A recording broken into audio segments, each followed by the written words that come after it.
Okay, so UFC on Fox 24, Demetrius Johnson versus Reyes is finished. It's a record-breaking night. We're going to start off with the ladies though. So Kathleen Vieira for Ashlee EvansSmith to open the show. Kathleen Vieira was one of the top prospects I picked out at the beginning of the year. And I thought this was a pretty even kind of fight. It started out really on the feet, and it never really went to the ground. Where I thought this would end up on the ground because both of these were known to be wrestlers. I thought Kathleen Vieira would have the advantage there, but she also looked the stronger fighter standing up. First round, she controlled the center of the octagon, landing with bigger shots, more combinations. The second round, it was a little bit more even, but I think Vieira landed the stronger shots. And then going into the third, it was a strong round for Vieira, but flurry at the buzzer might have nicked it. And in the end, it was a unanimous decision for Kathleen Vieira. Now, I think both of the women looked quite good there. I don't necessarily think that they looked like they were going to be, contending anywhere higher. Neither really finished the threatened the finish rather at any point during the fight, and I think it was a good fight, but I don't know that it necessarily propelled either of them forward or backwards. Next up was Zach Cummings and Nathan Coy. So, I pointed out at the time when I made my prediction video that I felt this was a bit of a weird one. I feel Zach Cummings is more of a gatekeeper, and Nathan Coy is just enjoying his time in the UFC. Nathan is quite a little bit older than Zach, and Zach's not a spring chicken either. Zach was fighting kind of like at home, and he wanted to put on a show for the Kansas City crowd. He certainly went out there and was striking. He was looking to get the win. I did predict that this was going to be a victory by submission, and it did end up being a victory by submission. Zach Cummings got this. This was a terrible refereeing. I don't know what you can call this, because basically Zach was winning in the stand-up. He looked like he was hurting Coy, and then Coy went for a shot that was quite bad. Cummings grabbed the neck, ended up with a rear naked choke, and the referee was there. I don't know whether Coy tapped. The broadcast team seemed to indicate that he tapped at least once. I don't remember seeing a tap, but you could see the hand go limp. Then a few seconds, the referee checks the hand, a little bit like in the old pro wrestling days, and then stops the fight. And I've got to be honest, I was really disappointed with that. I think the referees should be right in there, and maybe they feel that submissions are a little bit softer than KOs. But if you've got someone, blocking the air to the brain, then you really should, step in and stop that quite quickly. But this is what you get when you have the, let's say, local officials. Next up was quite a funny one, not for a really good reason, but it was Anthony Smith versus Andrew Sanchez. So it was AS versus AS. I actually thought Sanchez looked like a guy who was on the rise, and Smith, I think up to this point there were big holes in his game, and actually this was in the first one, it was a kind of weird round. They were standing up, and Smith was I guess, controlling most of it. So I think the first round you probably give to Smith just. The second round, I felt Sanchez did much better. He took Smith down and he controlled him there for about half the round. The third round, Sanchez looked really tired. Actually, I was surprised that he looked so tired. I've got to say as well, Smith fought much better than I've ever seen him fight.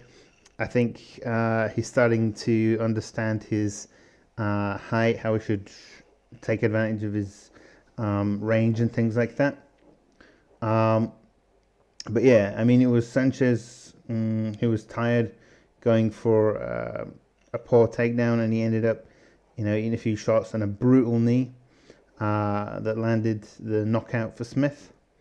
I don't know what to say. I think Sanchez was a rising star. The way he tired in the third round was really upsetting. I didn't expect that. I thought he should be able to control a guy like Smith, and I guess we'll see where we go from here. Does Smith progress, or was that a one-off solid performance from him? And what about Sanchez? Where does he go from here?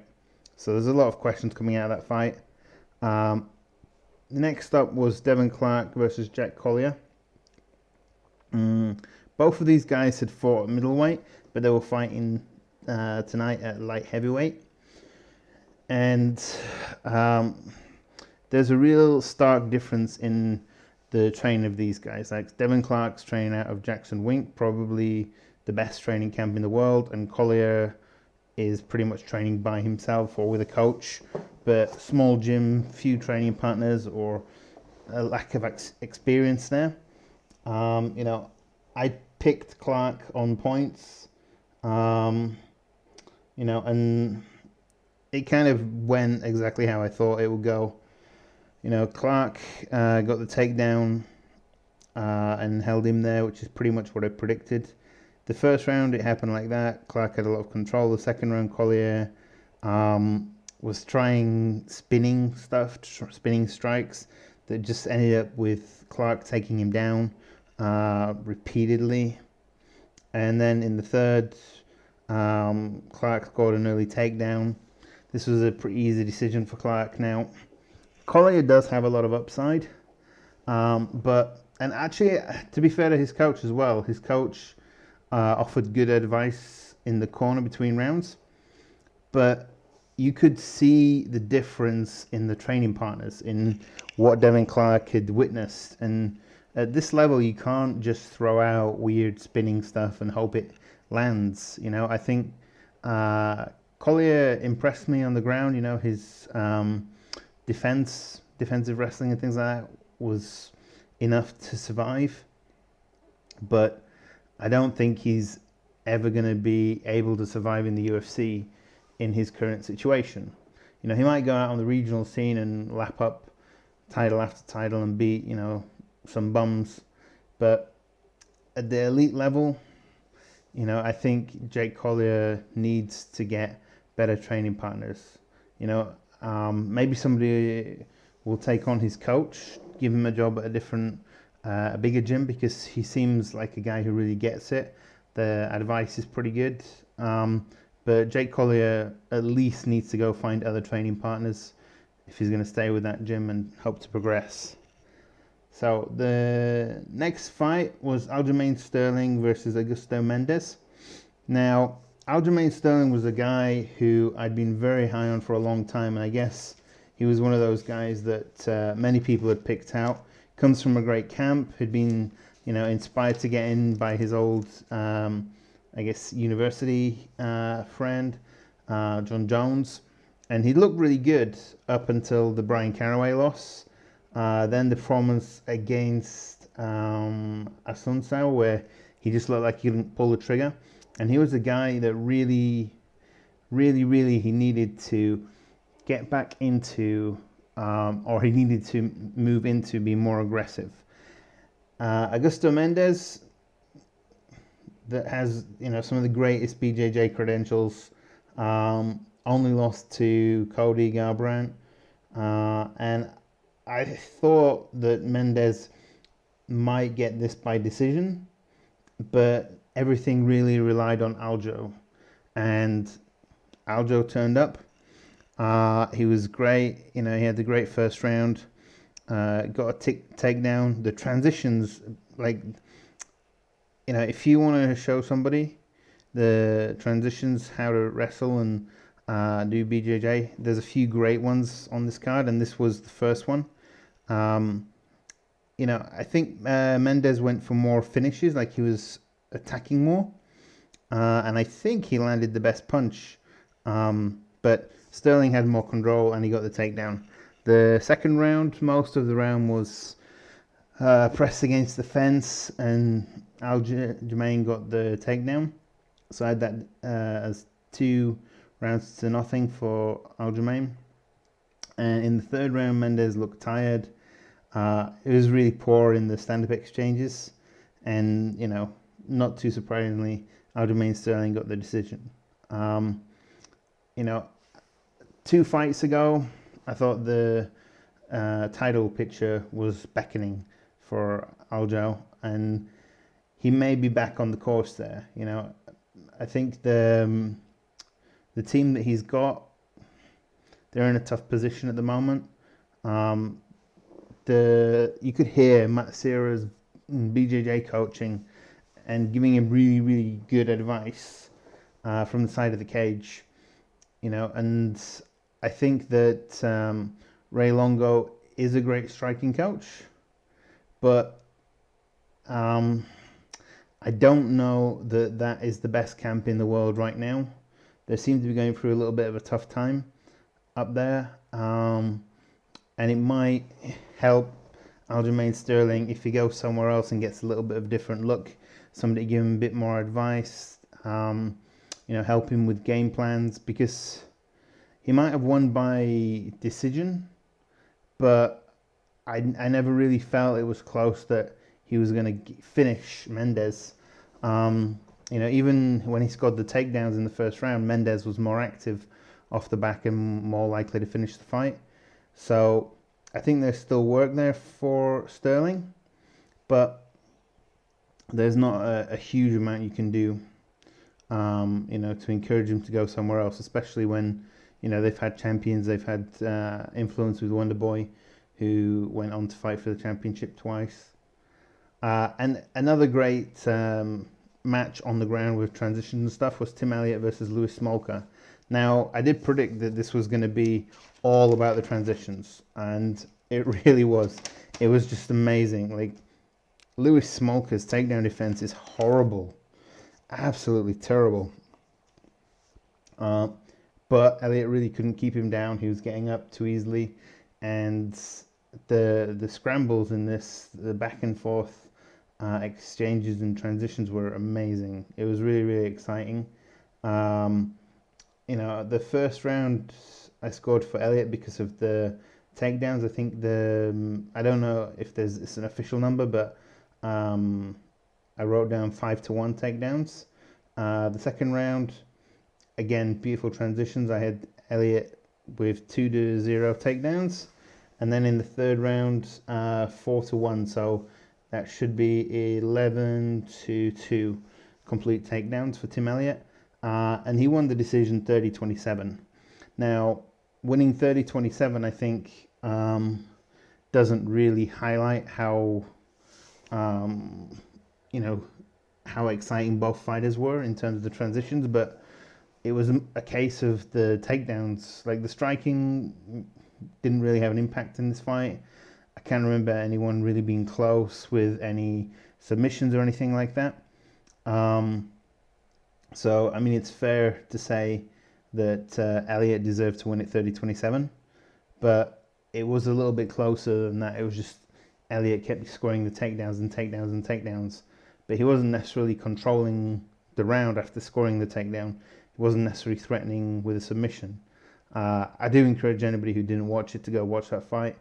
It's if you're a fan of the grappling and exchanges like that, it's a very interesting one. But Louis Smolka, a guy who, again, we thought very highly of. Takedown defense is just, it's terrible. Like, if this guy needs to fix, if he wants to be a real contender, he needs to fix the takedown defense. And he's good. He's good at submitting people as well. This is what's so strange. Next up was Bobby Green against, let me get this name right. Where are we? Rashid Magomedov. I had Magomedov down to win this, and that's kind of how it turned out. It was a split decision. I like both of these guys. I think they're both exciting, but Magomedov is more, he's exciting when you push him, and Bobby Green can be exciting all the time, and I think that Magomedov is one of those guys that actually, he might not have blown anyone out of the water yet, but every time he steps up and somebody pushes him a little bit more, I think he'll rise to the challenge. The first round was pretty much standing and trading. It was pretty even. I think I scored the first round just for Bobby Green, slightly. The second round, Mario Yamazaki made, for me, the worst decision of the night. And when people were talking about the bad call by Dan Magliata last week, for me, this was much, much worse. So basically, Bobby Green thought he got poked in the eye, but he didn't. He looked at Mario Yamazaki and called the timeout, and Yamazaki just went with it. Like, he didn't see it. And the eye poke was actually just the corner of the glove. It was a good punch, and it opened him up.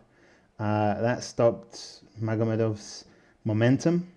Magomedov could have pushed on and got a finish there. And as well, I think it influences the decision of the judges when they see the fight get stopped and someone would be warned about poking in the eye and things like that. I don't know how the judge would score it, but it was so strange, and the fighters shouldn't have the power to look at the referee and say, I got poked. Like, if the referee doesn't see it, the fight's got to go on. If there's a damage to the eye, then he can stop the fight and bring the doctor in.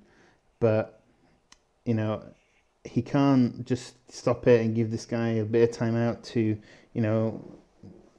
get his bearings. Like, you're stopping the momentum of the other fighter, and that could have been really damaging. I don't know how he can justify that one. I think Dan Magliata, it's very justifiable. What happened last week and people jumping on him are idiots. This one, for me, it's indefensible. Like, if you're the referee, you need to be in control in there. And if you don't see something, you've got to let it go. You've got to keep it going. Unless both fighters admit that something happened and they want to stop the fight, then if Magomedov said that he poked him in the eye, then, fine, stop it. But it wasn't a poke in the eye, and it wasn't even close. It wasn't like Magomedov had his fingers out. So it's such a weird situation, and basically you're letting the fighters dictate to you what happens in the fight, which the referee never should do. The third round was pretty close. I gave that to Magomedov, but luckily he won that by a split decision. And really, the Yamazaki, there should be some kind of punishment for referees. I think that it's very difficult to say, like, oh, they should have to go and go and referee in the minor leagues again.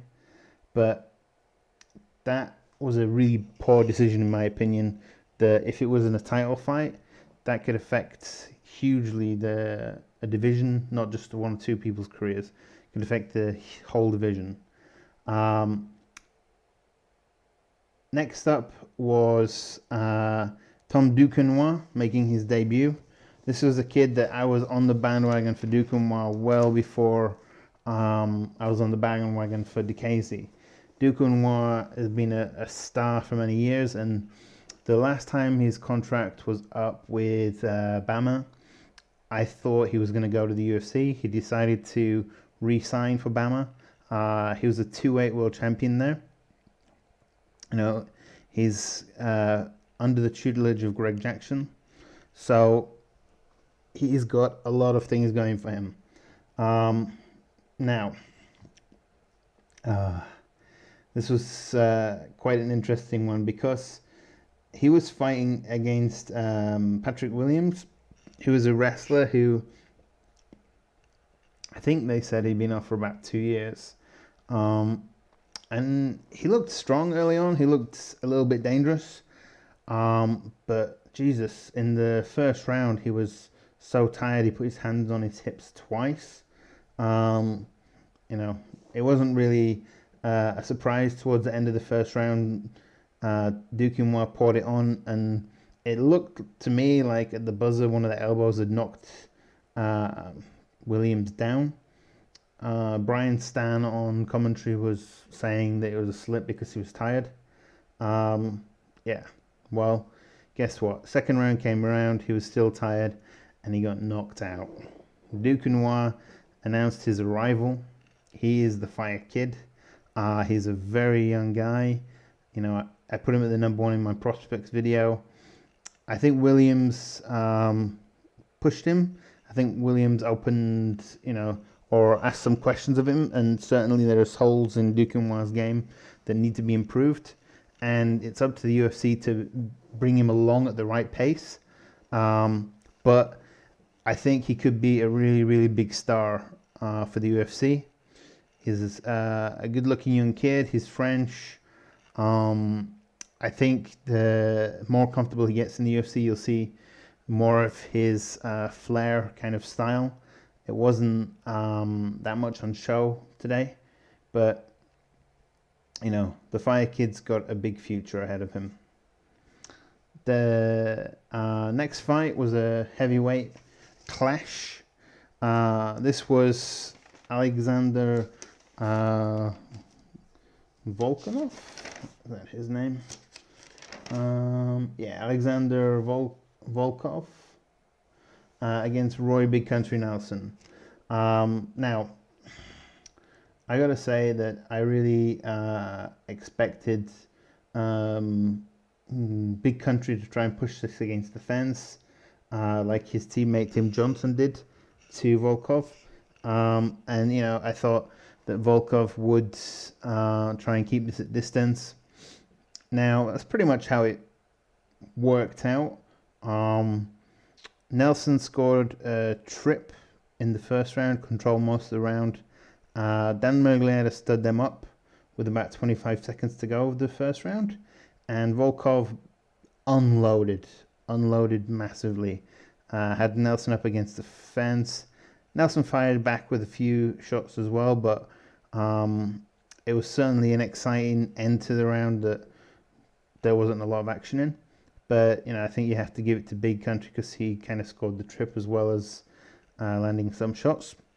The round two, there was a little bit of a clinch, but I felt Volkov did much better and outstruck Nelson.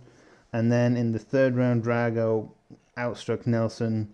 He had him rocked quite a few times, and I think he managed the distance really well. He was showing how disciplined he was. He was showing some good knees and, you know, aggression at the right time and moving away as well. And the crowd started to boo him when he was moving away, you know, and I think it showed that this was the first event in Kansas City. The crowd was really weird all night. After the decision as well, like Drago won this 30-27, which I didn't necessarily agree with, but the crowd were booing him all the time. I don't know if that's because he was a Russian or what, you know, or whether they love Big Country, but I thought the crowd was really weird tonight. They, in another fight, they started just like cheering quite randomly, and not like cheering the fighters, like cheering themselves, shouting something out to each other, and then it would kind of get echoed back. But you know, I think on the plus side, the second fight of the night, the crowd seemed pretty full for Zach Cummings, which you don't necessarily get at Las Vegas and stuff like that. You know, when there's a lot of fights, people tend not to show up and support all the card, which I find bizarre. You know, if you're a fan, try and go and watch all the fights. The next fight, or the first fight on Fox, let's say, I was really excited for. I thought that this was one that actually the whole main card on Fox I thought was really, really exciting, but this was a really well made fight. Moicano, I thought, is a huge prospect. You know, he's been away for a little bit with injuries, but it was a great styles matchup because Stevens has that power shot, probably better wrestling. Moicano, much better Brazilian Jiu-Jitsu. I thought if Stevens could turn the lights out in the first round, or land a shot in the first round, he might win it. And I thought maybe Carneiro might win this by submission. He's got quite a few submissions in his back pocket. But yeah, the first round was pretty weird. Moicano was winning on the feet. Stevens took him down. And pretty much he spent the rest, or Moicano spent the rest of the fight, the first round rather, defending a really bad Kimura attempt. Like, his body was over the arm, so it was never going to work. But that's how they spent a lot of the first round, far too much of the first round in my opinion. So I scored that for Moicano, but it was really weird that was allowed to happen. The second round was better for Jeremy Stephens, better striking, better octagon control, so I had that one for Jeremy Stephens. And then in the third round, there was an early takedown for Moicano. I felt he even outstruck Stephens. The crowd began booing again in this fight. You know, some people might say that Moicano was, I don't know, running away. But you've got, like, I think if you had a more educated crowd, or maybe if there'd been more knockouts or something like that on the card, I think there was a lot of decisions, and maybe that's why they got restless. But yeah, it went to another decision here, and the split decision went to Moicano. You know, I've got to say, I think if that was his first fight back, 2-year layoff, you can feel positive about him. And I think going forward, you know, Stephens can be used as a gatekeeper. But Moicano looks like the guy who could be moving towards the title shot in 2 or 3 fights, let's say. The next up, many people thought that this was somewhat of a foregone conclusion. You know, the last time Jacare lost via TKO was to Musashi. That was back in 2008 in Dream. So, you know, he's lost to people like Jacare, not to Jacare, to Yoel Romero by decision. And I think the Whittaker had only lost once by submission. You know, and it was quite an exciting one. Whittaker was coming in with 6-fight winning streak. But the thing I thought would be the defining moment was Jacare seemed to be getting a little tired with the UFC, with the whole middleweight picture, and will Bisping defend, won't he? And yeah, basically just before the fight, Jacare signed an 8-fight deal. So I thought, oh, he's really motivated, you know, and we're going to see a great performance by Jacare. He didn't really seem to turn up. He got a takedown in the first round. He couldn't really keep Robert Whittaker down. And I think Whittaker just outstruck him. Yeah, maybe because of the takedown, I'd give the first round to Jacare. But in the second round, Robert Whittaker rocked him. He stayed very calm, I was very impressed by that. He didn't run in for the finish. Like, he stayed calm, waited till later in the round, and knocked out Jacare for a big victory, in my opinion. And I think anytime you can knock out Jacare, then it's got to be a good night. But now there's 7 fights left on Jacare's contract, and what do you do with him? He's not going to be a title contender at the middleweight division for any time soon. Yeah. So he just signed a 7 or 8 fight contract. I'm not too sure, with a guy who I don't know what you do with him now. Like, where do you put him? Because if you put him too far down the rankings, like, he's going to beat most of those guys. But based on that performance, like, if you put him in there with a Luke Rockhold, I mean, maybe Jacare versus Wyman, I don't know. I'd want to see that either. It's an interesting one.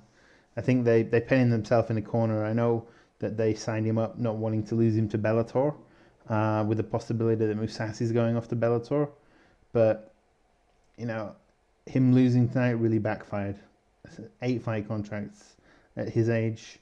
I don't know if he's going to make a Anderson Silva style resurgence. But I don't think he's going to fight for a title. I really think that's it for Jacare. Maybe he moves up to light heavyweight. But the weakness with him is not on the wrestling or the floor, is it? It's whether he gets knocked out. That takes us on to the co-main event, which I thought was going to be the fight of the night. Rose Namajunas versus Michelle Waterson.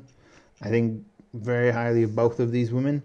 Actually, what I thought was going to be the deciding factor was how Rose progressed after her loss to Kowalkiewicz.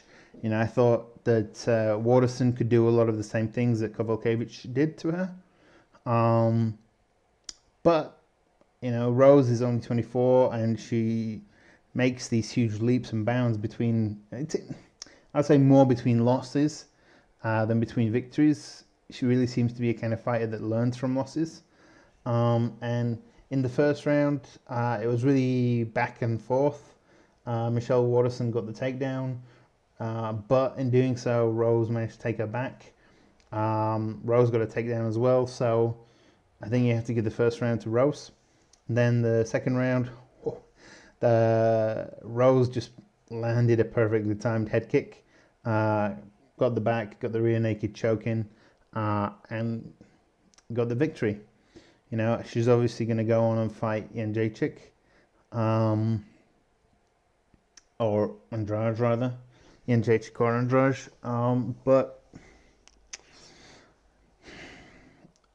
I almost wish that Rose could get a title shot off a loss, because she seems to do better coming off losses.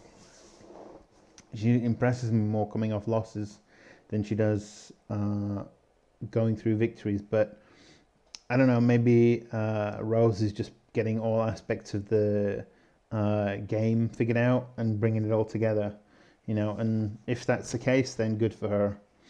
But I was a little disappointed for Waterson, and I think the UFC had really been pushing her and pushing some documentary and the angle of her being, this super UFC fighter and a mum at the same time, and those kind of promotional pushes always seem to backfire on the UFC. As soon as you kind of see something like that happening, it's a good time to back the opponent. That takes us to the main event and the historic moment. Could Demetrius Johnson equal Anderson Silva's title defense record? I think this was a really exciting fight, and it should have happened before the Tim Elliott fight. Reis had to go on and fight a tough opponent. And the problem is people always say that the guys DJ faces are terrible. Reis isn't a bad fighter. He's very good all around. He's especially good on the ground. And I was expecting this to be a pretty scrappy fight. I expected a lot of it to take place on the ground, maybe with Reis winning the first couple and DJ figuring him out as he usually does. That wasn't really how it worked out. The first round, DJ was very active with strikes. He really came out to prove a point, and I think that he's got a file under him now. The second round, again, it was pretty much contested on the feet and up until the last 12 seconds. And DJ dropped Reis with a beautiful knee to the chest. Then in the third round, there was some really strong body kicks from DJ. He managed to score a takedown, and then he submitted Reis. Armbar. DJ scored an armbar before, but I don't think Reis has ever been submitted. And I've got to be honest, when you start armbarring Brazilian Jiu-Jitsu black belts, while you're equaling Anderson Silva's title defense record, they better make a big deal out of you.